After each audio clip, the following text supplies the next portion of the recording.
votre esprit. Évangile de Jésus-Christ selon saint Matthieu. Gloire à toi, Seigneur. Jésus déclarait fou. À qui vais-je comparer cette génération? Elle ressemble à des gamins assis sur les places qui en interpellent d'autres. Nous vous avons joué de la flûte et vous n'avez pas dansé. Nous avons entonné des chants de deuil et vous ne vous êtes pas frappé la poitrine. Jean-Baptiste est venu, en effet. Il ne mange pas, il ne boit pas, ils l'ont dit. C'est un possédé. Le Fils de l'homme est venu. Il mange et il boit. Et l'on dit. C'est un glutton et un ivrogne, un ami des publicains et des pécheurs. Mais la sagesse de Dieu se révèle juste à travers ce qu'elle fait. Acclamons la parole de Dieu. Louange à toi, Seigneur Jésus.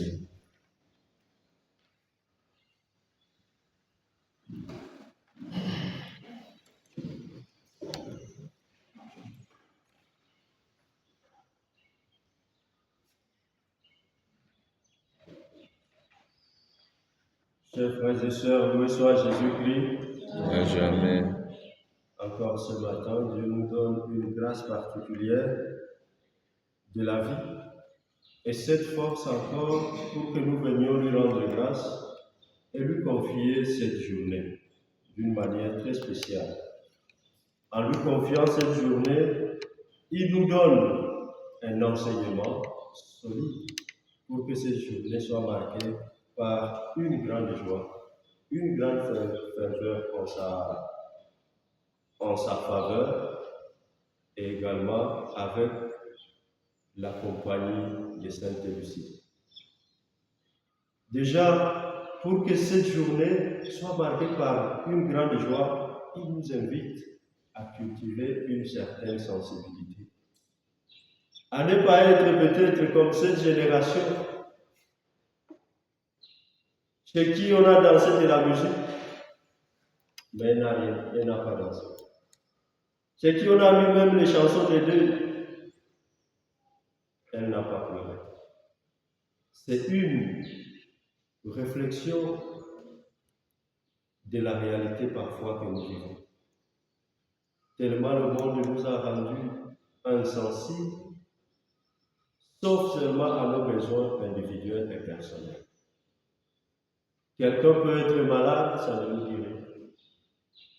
Ou bien nous pouvons prononcer des paroles blessantes, tellement nous sommes insensibles, nous n'allons même pas nous rendre compte que nous sommes en train de faire du mal.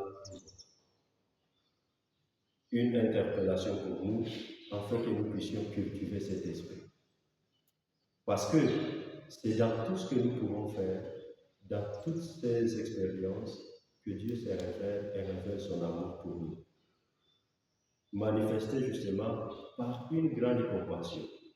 Comment donc cultiver ou nous rendre cette sensibilité? L'instruction venant du psaume nous paraît très très importante et essentielle.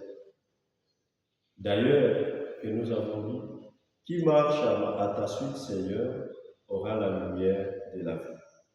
Et reprend toute l'instruction du psaume 1. Heureux l'homme qui n'entre pas au conseil des méchants, qui ne suit pas le chemin des pécheurs, mais se plaît dans la loi du Seigneur et murmure sa loi jour et nuit.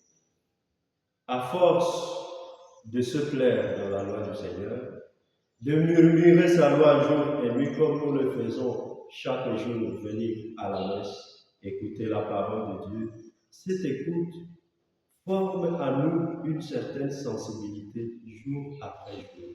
Ça fait que parfois quand nous allons vouloir tomber dans une tentation, notre esprit va nous dire que tiens, ici là, ce n'est pas bon. Ou bien ici là, ce n'est pas bon. C'est effectivement cette grande sensibilité qu'il faut que nous cultivions.